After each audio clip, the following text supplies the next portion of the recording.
Books are educational, entertaining, and have all kinds of benefits for readers. However, when someone finds a book's content to be offensive or inappropriate, they may want to see it removed from library shelves. Book banning efforts have become very common in the state of Texas, especially in public school libraries. News 10's Isabella Quintanilla looks into how this all started, what the most recent state law is for keeping certain books out of school libraries, and how it's impacted local districts. While book bans in the United States go back for centuries, in recent years they have become more and more common, especially in public schools. And Texas is one of the leading states in book bans. Wow, why didn't you two get eaten up?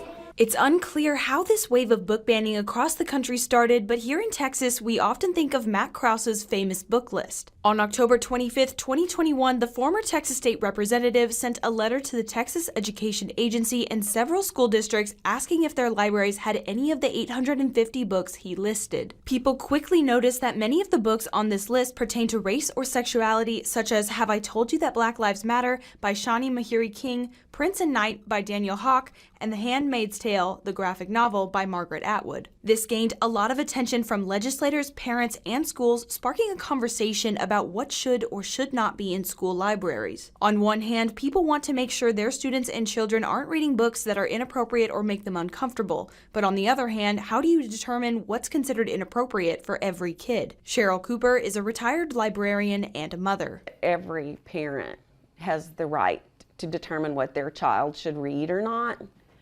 But I also don't think that every parent has the right to determine what my child should read. Book banning escalated quickly in Texas. According to research from PEN America, from July 2021 to June 2022, 801 books were banned from Texas school libraries. Texas alone made up approximately 32% of all book bans in the U.S. that year, and out of the 32 states that banned books, Texas had the most by 235 books. From July 2022 to June 2023, instances of book bans across the country increased 33%, with Texas banning 625 books. In fact, several school districts right here in Central Texas have banned books from their own libraries. I reached out to all 83 of the districts in our viewing area and asked for a list of the books they've banned, if any, in the last 5 years. Of the 81 districts that responded, 4 had to remove at least one book from their shelves. A total of 12 books were banned, including All Boys Aren't Blue by George M. Johnson, 13 Reasons Why by Jay Asher, and Milk and Honey by Rupi Kaur. In the past, when determining whether a book is appropriate for a school library, districts always referred to the Voluntary School Library Standards and Guidelines, which were established by the Texas School Library and Archives Commission, or TSLAC. Waco ISD's Assistant Superintendent Dr. Dina Kornblum explained how this works. We want to ensure that all of the content is age level appropriate for the students that we're purchasing the books for. And so every book that's purchased does go through kind of that screening process to ensure that we're purchasing books are within the guidelines that, we have to follow. But even with this in place, some parents and legislators still question some of the books on the shelves. So how exactly does a book get banned from a school library? If anyone had a question about a book, a parent, a teacher, even if a student maybe came up and said, this, I'm not sure, Miss Kornblum, if this book has some things in it I don't think are quite appropriate. We have a review process for that, and that would be reviewed and looked at because anyone could ask for a book to be reconsidered. This review process varies from district to district, but for most schools, it goes something like this. They listed what they found wrong with it. Then we had a committee, and it involved me, an administrator, a teacher, and another parent who also read the book in its entirety. And then we all voted on whether we wanted to keep the book or remove the book from the shelves. We would inform the parent of our reasons and why.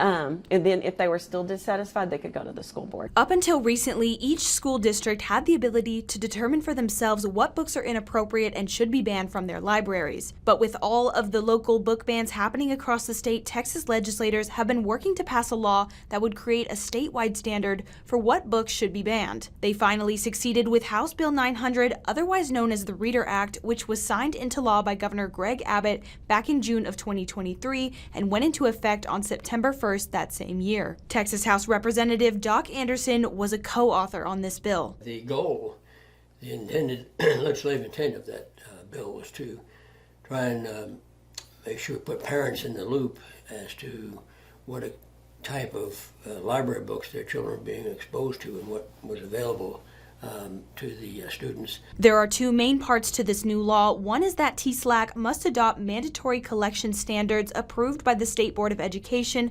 that school districts are required to follow when developing and implementing library collection policies. The other part is that booksellers are required to assign a sexually explicit or sexually relevant rating to any book they sell to schools based on the law's definitions. If a book is sexually explicit, then it cannot be sold to the school, and if it's sexually relevant, then a student must have parent consent to check it out. A lawsuit was filed against this part of HB 900 by several vendors, and the U.S. Fifth Circuit Court of Appeals ended up temporarily blocking that portion from going into effect. Last week, the Court of Appeals upheld their block, meaning booksellers have yet to be required to rate their own books before selling to schools. They were saying that those terms were overbroad. And so we're in the process now of determining how that's going to come out and how we would deal with the bill after that did come out. This is next session, the legislature come back and try and reestablish that and do away with some of that confusing or make the language a little more specific so that we can get that out there and allow the parents to have a say in what's happening. This conversation over what books do or don't belong in a school library and who determines that is far from over. And only time will tell whether lawmakers will be successful in deciding who's responsible for those decisions. Reporting in Waco, Isabella Quintanilla, KWTX News.